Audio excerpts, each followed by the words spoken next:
Good afternoon, everyone. All of you are welcome to today's discussion on culture. आज जो हम लोग जिस भाग को कंसंट्रेट करेंगे वो कला और संस्कृति से है। आज का जो पोर्शन है वो हम लोग बीपीएससी मेंस में भी कर चुके हैं, लेकिन थोड़ा सा यूपीएससी पर्सपेक्टिव से भी जरा उसको हम लोग जानने की कोशिश करते हैं। और आज थोड़ा सा कला संस्कृति, कल हम लोग एनवायरनमेंट फोकस्ड रहेंगे, फिर एक क्लास होगा आपका वायरस पे, कुछ क्वेश्चंस वायरस पे होगा आगे, ताकि कोविड-19 पे क्वेश्चन जो है वो हम लोग अटेम्प्ट कर सके। याद रखिएगा, रेलवे, बैंक, एसएससी में कोविड-19 पे क्वेश्चन आएगा, लेकिन उसका स्तर और आपके आईएएस में भी कोविड-19 पे क्वेश्चन 100% आएगा, ये आप भी जानते हैं। लेकिन किस पर्सपेक्टिव में आएगा उसको हम लोग को डिस्कस करना है। जो आप आम जो देखते हैं या अखबार में पढ़ते हैं या मैगजीन में पढ़ते हैं, उससे मेरे ख्याल से ताल्लुका नहीं रहेगा। तो हम लोग वायरस को पूरे पर्सपेक्टिव में, पूरे आयाम से 360 डिग्री में पढ़ना है। तो आज का सेशन स्टार्ट करने से पहले हम लोग ये जानना चाहते हैं, ये फिर से हम लोग इस बात पे भी चर्चा कर लें कि आपका जो आईएएस-पीटी का एग्ज़ाम है वो एक तरह का स्क्रीनिंग टेस्ट है, ठीक है। और यदि हम लोग स्क्रीनिंग टेस्ट के रूप में लेके चलेंगे तो फिर भी आप एक और कंक्लूजन ड्रॉ करते हैं कि स्क्रीनिंग टेस्ट का मतलब हुआ है कि जो बच्चे सीरियस नहीं है उनको हटा दीजिए, और जो बच्चे सीरियस हैं उनको इनवाइट कीजिए कि मेंस का परीक्षा दे दे। तो यही स्क्रीनिंग टेस्ट फेस करने के लिए, हालांकि हम लोग मेंस में ये टॉपिक कर चुके हैं, लेकिन उसको दूसरे मोड में आज हम लोग देखते हैं। तो चलिए, पहला क्वेश्चन जो है आपका, वो Which of the following is correct? निम्न में से कौन सा सही है? The Achaemenid Empire was also called the first Persian Empire. Hindi में आर्किमेनिड एम्पायर को हम लोग आचमेनिड या हखामनी साम्राज्य, जिसको हम लोग हिंदी में हखामनी साम्राज्य दिखाई दे रहा है, हखामनी साम्राज्य या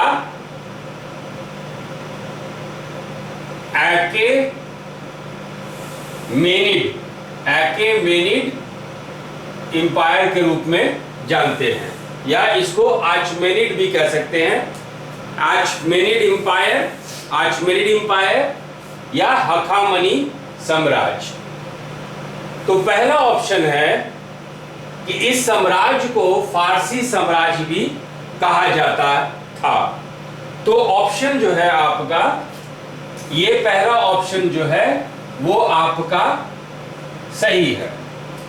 दूसरा ऑप्शन जो है, the erection of pillars in Achaemenid empire was same as that of the Mauryan empire.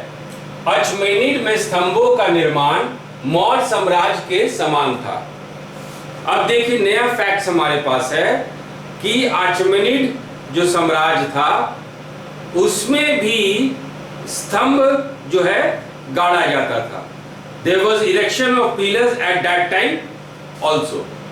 तो दूसरा ऑप्शन जो है कि जिस तरह से प्रस्तर, जिस तरह से आपका पाषाण का, जिस तरह से स्टोन स्तंभ या स्टोन पिलर आचमेनिड साम्राज्य में था, क्या उसी तरह मौर्य साम्राज्य में भी था? तो इसका आंसर जो है, आचमेनिड साम्राज्य में भी हम लोग स्तंभ देखते हैं, मौर्य साम्राज्य में भी स्तंभ देखते हैं, लेकिन जिस तरह से मौर्य साम्राज्य में स्तंभ पे कारीगरी किया जाता था, जिस तरह से पत्थर को काट करके स्तंभ का निर्माण होता था, ठीक उसके विपरीत तरीके से आचमेनिड में होता था। तो प्रक्रिया जो है दोनों में अलग है, लेकिन हाँ दोनों में स्तंभ जो है, दोनों साम्राज्य में स्तंभ या स्तंभ अभिलेख या पत्थर का स्तंभ पाया जाता है। तो इसके हिसाब से चलिए ऑप्शन नंबर 2 देखते हैं कि अचमेनिड में स्तंभों का निर्माण मौर्य समाज के समान था। नहीं, निर्माण में यानी प्रक्रिया में प्रोसेस में दोनों अलग अलग था। तो दूसरा ऑप्शन जो है आपका गलत है, दूसरा ऑप्शन जो है आपका गलत है।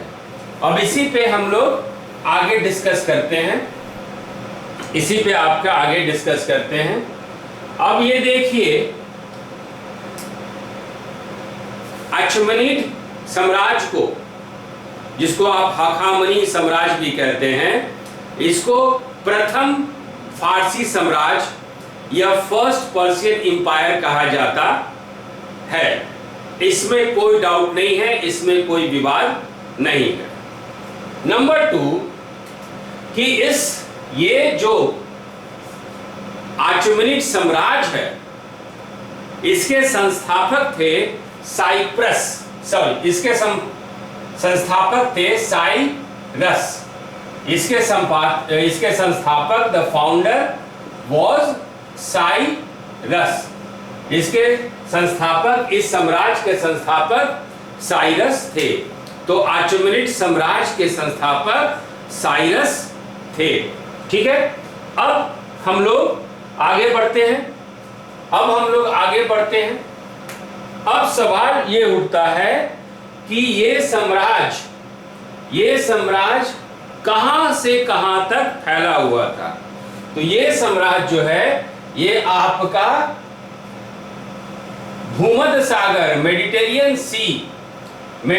सी भूमध्य सागर के नीचे ये जो जगह देख रहे हैं, ये वाला जो जगह है, ये है आपका इजिप्ट। ये है आपका इजिप्ट, जिसको कि आप मिस्र कहते हैं, इजिप्ट या मिस्र।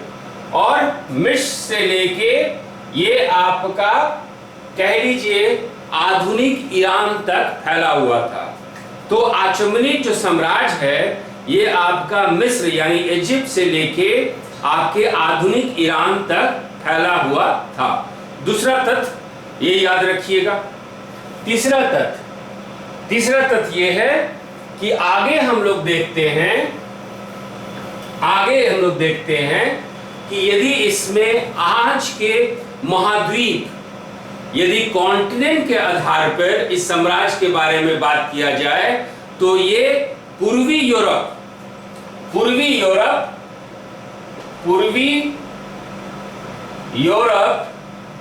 से लेकर, पूर्वी यूरोप इसका पश्चिमी छोर था, पूर्वी यूरोप इसका वेस्टर्न एक्सटेंट था, ईस्टर्न यूरोप इसका वेस्टर्न एक्सटेंट था, और पूर्वी यूरोप से लेके ये आपके सिंधु घाटी तक फैला था। This was extended till Indus valley. यदि आप दूसरे रूप में इस साम्राज्य का वर्णन करना चाहते हैं, तो आप कह सकते हैं ये पूर्वी यूरोप से लेके सिंधु घाटी तक फैला हुआ था। In the west the limit was eastern Europe, and from eastern Europe it expanded till present Indus valley. ठीक है, आगे बढ़ते हैं। इसमें ईस्टर्न पूर्वी यूरोप के अलावा इसमें बाल्कन राज्य भी हैं, बाल्कन स्टेट्स भी हैं। हम लोग बाल्कन स्टेट्स में कौन कौन से कंट्री हैं, ये हम लोग पहले डिस्कस कर चुके हैं। We have already discussed the countries in the Balkan states. अपने आप करंट अफेयर्स का क्वेश्चन निकाल सकते हैं, लेकिन फिर से एक बार उसको आप देख लीजिए कि प्रमुख कौन कौन से देश आपके बाल्कन राज्य में हैं। तो एक है आपका मोल्डोवा। ये देखिए, ये है आपका जो है मैप है, मैप के सबसे नीचे टर्की है, तो टर्की भी आपका बाल्कन स्टेट में आता है। टर्की सबसे ऊपर में आपका मोल्डोवा है। मोल्डोवा से नीचे आपका यहां पे रोमानिया है। रोमानिया है। रोमानिया से दक्षिण में साउथ में आपका बल्गेरिया है। बल्गेरिया है। फिर रोमानिया से वेस्ट में पश्चिम में आपका सर्बिया है। सर्बिया से पश्चिम में आपका क्रोएशिया है और क्रोएशिया से पश्चिम में आपका स्लोवेनिया है। स्लोवेनिया। फिर क्रोएशिया के दक्षिण में आपका बोस्निया है। बोस्निया, बोस्निया या हर्जेगोविना आप लोग सुने होंगे। बोस्निया, बोस्निया के नीचे आपका मोन्टेनेग्रो है। मोन्टेनेग्रो है। मोन्टेनेग्रो के नीचे आपका मैसेडोनिया है। मैसेडोनिया है। मैसेडोनिया के पश्चिम में आपका अल्बानिया है और अल्बानिया के नीचे आपका ग्रीस है। ये आपका यूनान है। तो ये सब जो देश है ये आपके प्रमुख बाल्कन राज हैं। ये सब जो देश देख रहे हैं ये आपके प्रमुख बाल्कन राज्य हैं। तो अचेमेनिड साम्राज्य को यदि परिभाषित करना चाहते हैं, वर्णन करना चाहते हैं, डिस्क्राइब करना चाहते हैं, तो एक तरफ आपका पूर्वी यूरोप या आप बाल्कन राज, बाल्कन स्टेट कह सकते हैं, और आगे में आपका जो है इंडस वैली है, सिंधु घाटी है। हो गया एक पॉइंट।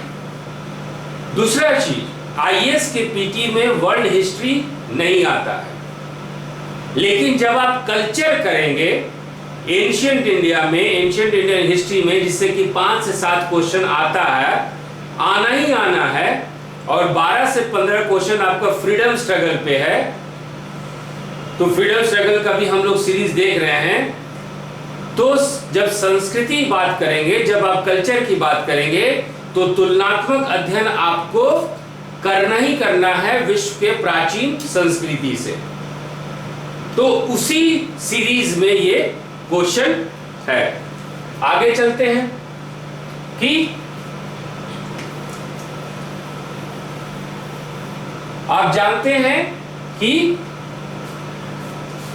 इनका प्रशासन केंद्रीकृत था, सेंट्रलाइज्ड एडमिनिस्ट्रेशन था, ब्यूरोक्रेटिक सेटअप था, अधिकारियों का एक श्रृंखला था, जिसको कि छत्राप, आप प्राचीन भारत में छत्राप का कॉन्सेप्ट पढ़ेंगे तो ये छत्राप का कॉन्सेप्ट इसी साम्राज्य से निकला है। तो ये इंपॉर्टेंट पॉइंट है, इसको भी देखिएगा। अब देखिए स्लाइड्स को देखिए। यहां पे ये स्तंभ है, यहां पे ये पिलर है। अब ये पिलर आप देखेंगे तो लगेगा कि ये मौर्य काल का स्तंभ है, राइट? लेकिन मौर्य काल और अचेमेनिड साम्राज्य का स्तंभ में अंतर है।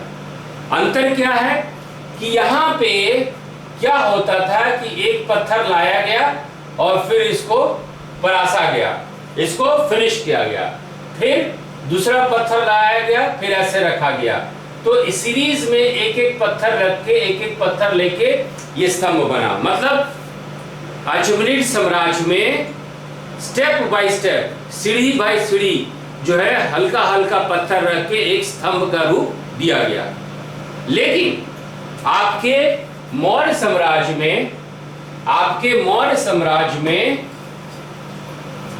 जो स्तंभ बना वो एक बड़े से पत्थर को, बड़े से चट्टान को, या कहिए बड़े से चट्टान को काटा गया और इसको परिष्कृत किया गया और इसको पॉलिश्ड किया गया, और फिर इस चट्टान को चट्टान को एक काट के स्तंभ का रूप दिया गया, उसको परिष्कृत किया गया, उसको पॉलिश किया गया, फिर एक जगह उसको रखा गया। तो प्रक्रिया जो है, प्रक्रिया में मौर्य का स्तंभ लेख जो है, मौर्य काल का जो स्तंभ है, मौर्य पीरियड का जो आपका पिलर्स है, वो ज्यादा पॉलिश्ड है, ज्यादा आर्टिस्टिक जो कहिए उसमें एक्सीलेंस है। यदि कला के आधार पे देखा जाए तो स्तंभ का गढ़ना मौर्य काल के कला के प्रकाष्ठा को संबोधित करता है।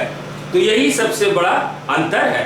तो पहला ऑप्शन सही है और दूसरा जो ऑप्शन है वो आपका गलत है। कोई क्वेश्चन स्टूडेंट्स? कोई क्वेश्चन?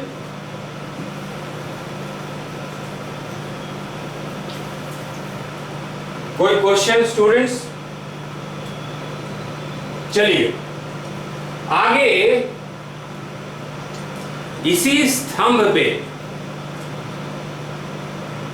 स्तंभ पे हम लोग आगे क्वेश्चन देखते हैं कि आप तो अभी तक पढ़ लिए होंगे, जानते होंगे कि मौर्य काल का जो स्तंभ है, जो प्रमुखता से अशोक के द्वारा लगाया गया था, वो भारत के हर एक दिशा में और भारत के बाहर भी पाया गया है।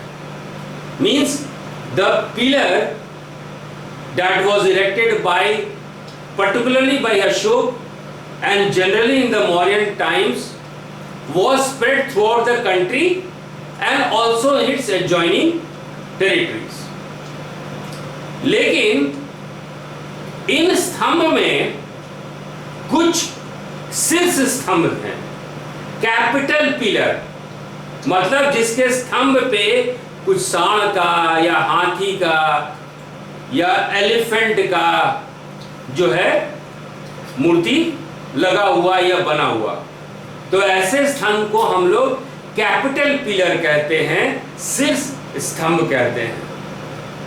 तो इसी कॉन्सेप्ट पे ये क्वेश्चन है। क्वेश्चन क्या है? Which of the following pillar is known as the lion capital?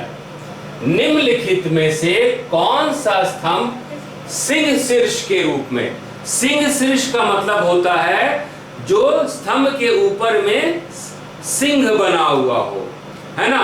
On the top of the pillar there is a lion, उसी को हम लोग लायन कैपिटल कहते हैं या सिंह शीर्ष कहते हैं।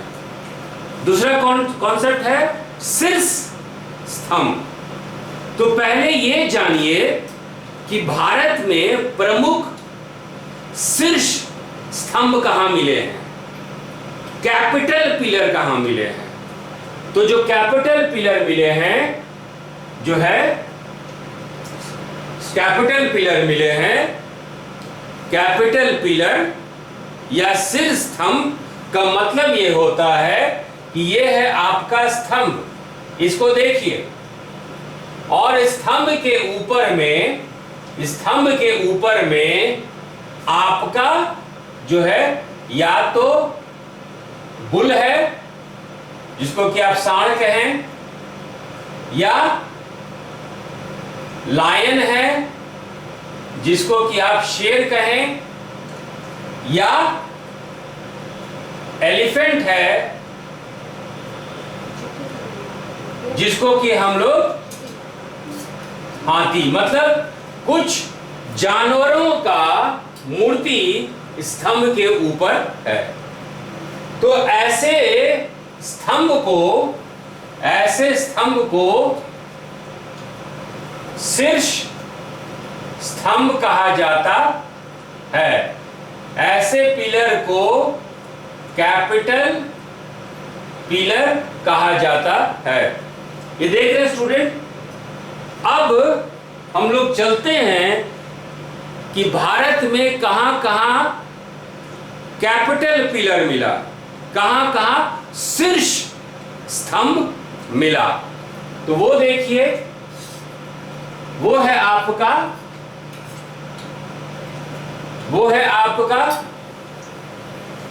प्रमुख जो है, बिहार में 2 जगह मिला। बिहार में कहां-कहां मिला? बसाड़ या बाखीर में, बसार ये या बाखीर में। फिर दूसरा जगह कहां मिला? लौरिया नंदनगढ़ में, लौरिया नंदनगढ़ में। और तीसरा जगह कहां मिला? रामपुरवा में, रामपुरवा, रामपुरवा या बसार बखीर या लौरिया नंदनगढ़, नंदनगढ़, ये तीनों जगह जो है ये आपके बिहार में मिला, ये तीनों जगह बिहार में है। तो शीर्ष स्तंभ कैपिटल पिलर बिहार में कहां कहां मिला? तो बसार या बाखीर में, लौरिया नंदनगढ़ में और रामपुरवा में, 3 जगह बिहार में मिला। इसके आगे देखते हैं उत्तर प्रदेश में कहां कहां मिला। उत्तर प्रदेश में कहां कहां मिला? तो वो मिला आपका संकीसा में, वो मिला आपका संकीसा में, वो मिला आपका सारनाथ में, वो मिला आपका सारनाथ में।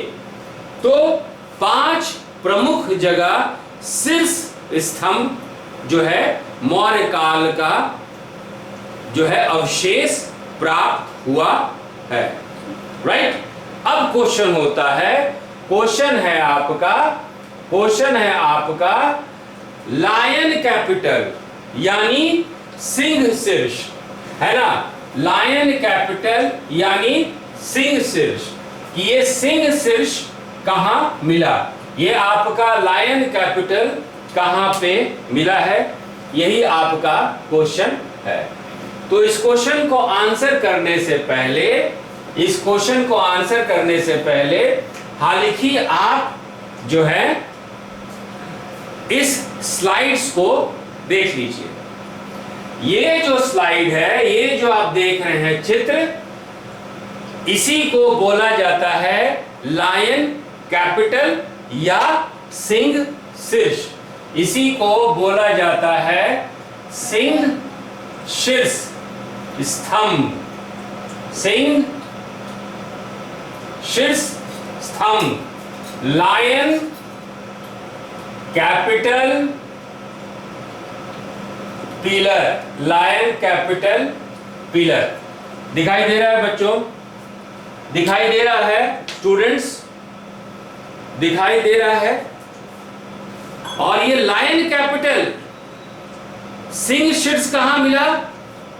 सिर्फ और सिर्फ सारनाथ में। सिंह शीर्ष सिर्फ और सिर्फ सारनाथ में मिला। Lion capital has been found only at Sarnath. अब इसकी विशेषता क्या है? यहीं से आपकी यूपीएससी का मटेरियल चालू हो जाता है। इसकी विशेषता क्या है? तो इसकी विशेषता देखिए बच्चों, इसकी विशेषता देखिए, ये देखिए ऊपर में ये आपका लायन है, ये आपका सिंह है, और ये सिंह जो है 4 हैं, ये सिंह जो है 4 हैं, यानी चारों दिशा में हैं। ये जो लायन है they are oriented in 4 directions. 4 directions का मतलब 2 चीज हुआ। 4 डायरेक्शन का मतलब इसका कुछ अर्थ निकलता है। कौन कौन सा अर्थ होता है? ये क्वेश्चन आ सकता है।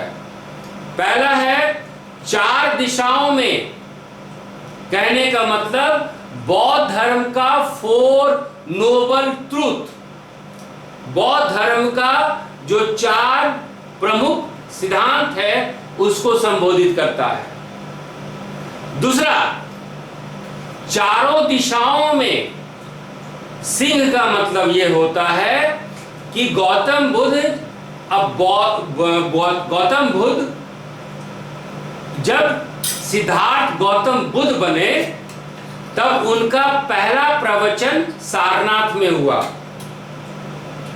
First sermon of Gautam Buddha after attaining enlightenment was at Sarnath, जिसको कि आप धर्म चक्र प्रवर्तन कहते हैं, जिसको कि आप अंग्रेजी और हिंदी में धर्म चक्र प्रवर्तन कहते हैं। और ये चारों सिंह जो है 4 दिशा में इसी धर्म चक्र प्रवर्तन को भी संबोधित करता है। The lion in the 4 direction signifies dharma चक्र प्रवर्तन means spread of धर्म in all the 4 directions। तीसरा इसका अर्थ क्या हुआ?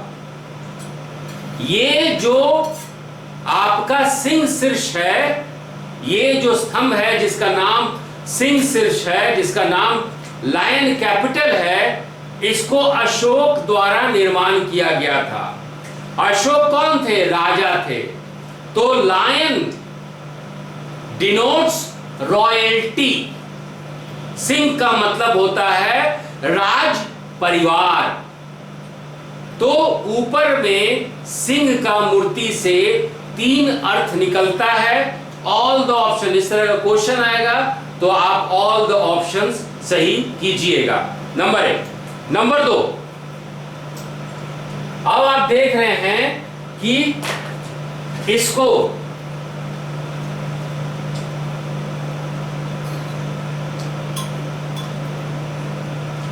देखिए, ये क्या है?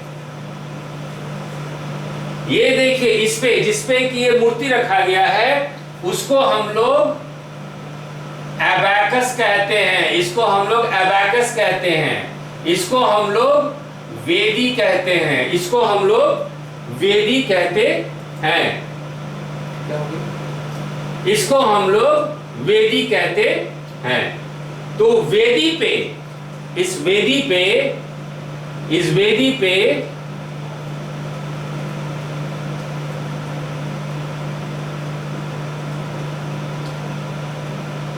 ये जो वेदी है, वेदी पे हम लोग 4 जानवर देखते हैं। ये जो है आपका ये पोर्शन, ये जो आपका पोर्शन है, ये है आपके भारत का राष्ट्रपति। ये है आपका नेशनल एम्ब्लेम ऑफ इंडिया। ठीक है। और इसके वेदी पे ये देखिए, ये है इसका वेदी, जिसको कि इंग्लिश में हम लोग अबैकस कहते हैं। जिसको इंग्लिश में हम लोग अबैकस कहते हैं, हिंदी में इसको वेदी कहते हैं। हिंदी में वेदी कहते हैं। दिखाई दे रहा है? हिंदी में इसको वेदी कहते हैं। तो वेदी में क्या है? इस वेदी पे, यहां पे इस पोर्शन में क्या है? यहां पे आपका हॉर्स है, घोड़ा। यहां पे आपका बुल है, यहां पे आपका बुल है, सांड। यहां पे आपका लायन है, सिंह। और यहां पे आपका एलिफेंट है, हाथी। और ये चारों जानवर भी 4 दिशा में हैं। अतः ये आपके धर्म चक्र परिवर्तन को संबोधित कर रहा है। ये आपके धर्म चक्र परिवर्तन को जो है संबोधित कर रहा है। ठीक है।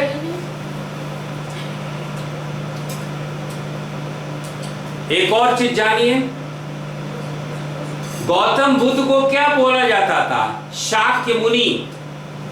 गौतम बुद्ध को शाक्य मुनि बोला जाता था। तो गौतम बुद्ध को शाक्य मुनि भी कहा जाता है। गौतम बुद्ध को शाक्य मुनि भी कहा जाता है। और शाक का मतलब होता है लायन, शाक का मतलब होता है सिंह। तो आप देख रहे हैं कि जो आपका सिंह है, इसका कितना कितना अर्थ ये निकलता है। एक और चीज आप देखे होंगे,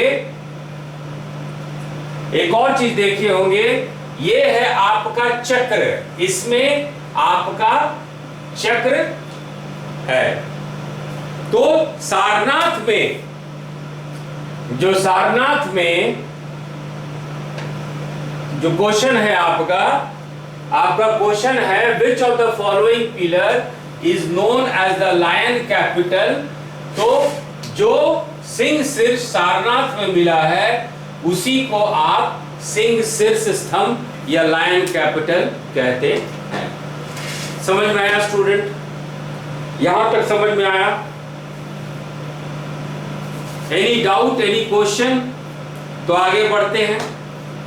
यदि कोई डाउट नहीं है तो आगे हम लोग बढ़ते हैं।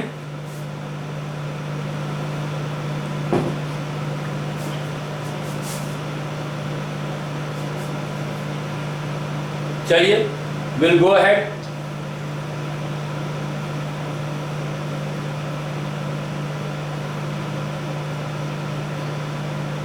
अब आ जाइए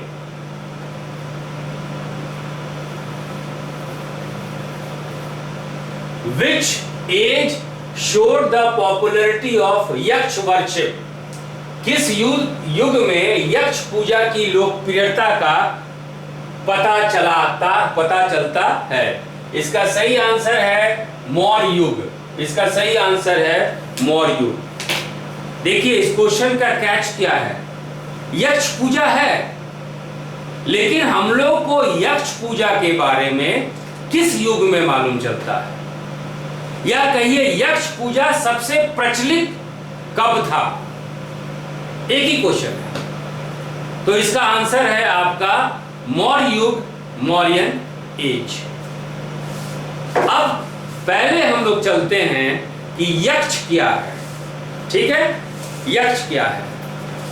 तो हम लोग सनातन धर्म में एक कॉन्सेप्ट सुनते होंगे और उस कॉन्सेप्ट का नाम है राक्षस दानव।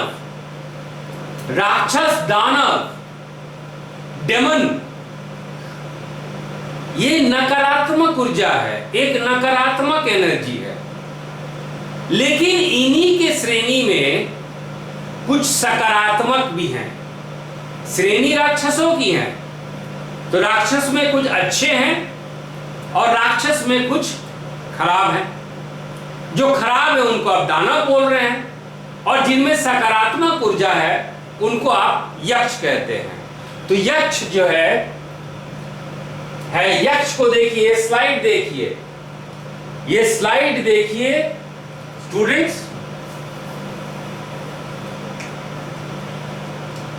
रामायण में भी यक्ष का विवरण है, और जिस तरह से रामायण में यक्ष का विवरण है उसके हिसाब से आप इस तरह से यक्ष का चित्रण कर सकते हैं। आप इस तरह से यक्ष का चित्रण कर सकते हैं।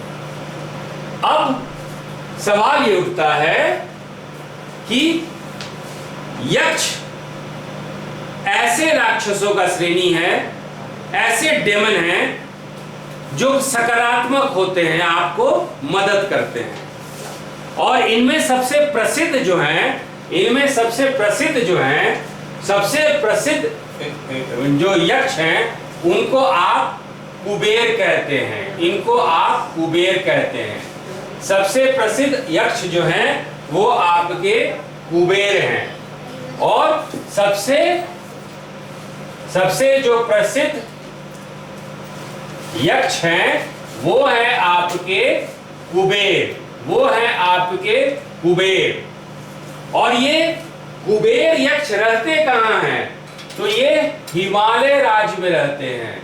ये हिमालय राज्य में, हिमालयन किंगडम में रहते हैं। उस हिमालय राज्य का नाम क्या है जिसपे कि यक्ष रहते हैं? उस हिमालय राज्य का नाम है अलका। उस हिमालय राज्य का नाम है अलका।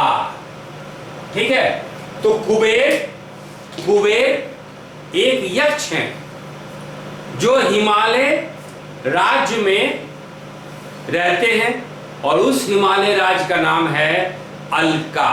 सो कुबेर इज अ यक्ष who rules in the mythical Himalayan kingdom known as Alka, known as Alka. अब देखिए, हम लोग कला और संस्कृति की बात कर रहे हैं, सनातन धर्म की प्राचीन जो है बात कर रहे हैं। इसी के साथ एक और कॉन्सेप्ट निकला है, वो है नाग, है ना। आप देख रहे हैं कि हम लोग जो है सनातन धर्म में नाग की पूजा कर रहे हैं। कुबेर क्या है? राक्षस हैं, लेकिन उनकी पूजा कर रहे हैं। उसी तरह इसी श्रेणी में एक और है नाग, नाग सांप, serpentine worship. It is a concept in ancient India. तो इसी श्रेणी से ये आपका नाग जो है कॉन्सेप्ट आया, नाग का सांप पूजा इसी श्रेणी में आप रख सकते हैं। और दूसरा सबसे महत्वपूर्ण चीज ये है कि यक्ष का इतना ज्यादा प्रचलन था मौर्य युग में कि गली मोहल्ला शहर गांव झील पानी नदी सबके अपने अपने एक यक्ष होते थे, या इनका कॉन्सेप्ट को आप कुल देवता की तरह मान सकते हैं कि नदी तो उनके अपने यक्ष थे, झील तो उनके अपने यक्ष थे, तालाब तो उनके अपने यक्ष थे, पौंड तो उनके अपने यक्ष थे। तो यक्ष पूजा इतना ज्यादा प्रचलित था मौर्य युग में। आगे देखते हैं कि यक्ष पूजा की शुरुआत कहां से हुई। तो हम लोग उत्तर वैदिक काल में जब हवन का प्रचलन जोर पकड़ लिया, इन लेटर वैदिक period sacrifices became a dominant part of the religion। और वहां पे जब ब्राह्मण हवन कराते थे उस समय से यक्ष पूजा की शुरुआत हो गई। यानी भारत में यक्ष पूजा की शुरुआत वैदिक काल से, खास करके हवन करने के समय में, या उत्तर वैदिक काल कहिए टू बी वेरी प्रिसाइज, से चालू हो गया। और जो है ये परंपरा सनातन धर्म से निकलकर बौद्ध धर्म में, बोधिसत्व में, जैन धर्म में भी ये प्रचलित हो गया। आप देखते होंगे कि महत्वपूर्ण एक देवता होते थे, प्रमुख एक देवता होते थे, और उनके अटेंडेंट के रूप में यक्ष को भी पूजा किया जाने लगा। इस तरह से इसमें, इस पूजा में, इसके प्रचलन में बदलाव आते चला गया। अब जो है कि भारत में जब मूर्ति पूजन की परंपरा चालू हुई, when we started worshipping deities in the form of idol, मूर्ति पूजन, तो यक्ष से ही ये मूर्ति पूजन चालू हुआ। कहने का मतलब है कि धर्म के आधार पे मूर्ति पूजन की शुरुआत यक्ष से ही हुई, और सनातन धर्म से ये परंपरा बौद्ध धर्म में भी गया, जैन धर्म में गया। हालांकि ये दोनों धर्म वैदिक रीति रिवाज को नहीं मानते थे। एक और इंपॉर्टेंट पॉइंट है, यक्ष का तो हम लोग देख लिए महत्व फ्रॉम धार्मिक point of view, from religious point of view. कला के आधार पे यदि आप देखेंगे, कला के आधार पे यदि देखेंगे तो आप देखेंगे कि प्राचीन कला, मूर्ति बनाने का पहला, यदि प्राचीन भारत को यदि आप अनुभव करना चाहते हैं, प्राचीन भारत की कला को यदि मूर्ति पूजन में आप मूर्ति पूजा के रूप में या कला के रूप में देखना चाहते हैं, तो सबसे पहला वो कला जो है यक्ष के मूर्तियों में ही प्रतिबिंबित हुआ है। when you talk about reflection of Indian culture, the first reflection of Indian art, first reflection of Indian sculpture was in Yaksh only, was in Yaksh only. समझ गया स्टूडेंट्स? ये समझ में आया? ये समझ में आया? देखिए, हम लोग जो हैं एंशिएंट इंडिया को हर एक पर्सपेक्टिव में देख रहे हैं। आज हम लोग दूसरे पर्सपेक्टिव में देख रहे हैं, धार्मिक महत्व के रूप से, कला के रूप से। यह हमारा संस्कृति का ही भाग है। तो इसी तरह से यूपीएससी की तैयारी करना है, इसी तरह को हम लोग को क्वेश्चन को अटेम्प्ट करना है। आपके नॉलेज जो आपके पास ऑलरेडी है, नया डायमेंशन उस पर रखना है, ताकि पीटी के स्क्रीनिंग टेस्ट में हम लोग आगे निकल सके। ठीक है। अब जो चौथा 5वां क्वेश्चन है वो एक ही क्वेश्चन है, उसका दूसरा रूप, दो रूप दिया गया है, थोड़ा सा इंपॉर्टेंट है। तो क्यों ना हम लोग इसको ब्रेक के बाद अटेम्प्ट करते हैं। So let's break for 5 minutes and we'll reassemble in another 5 minutes. Thank you.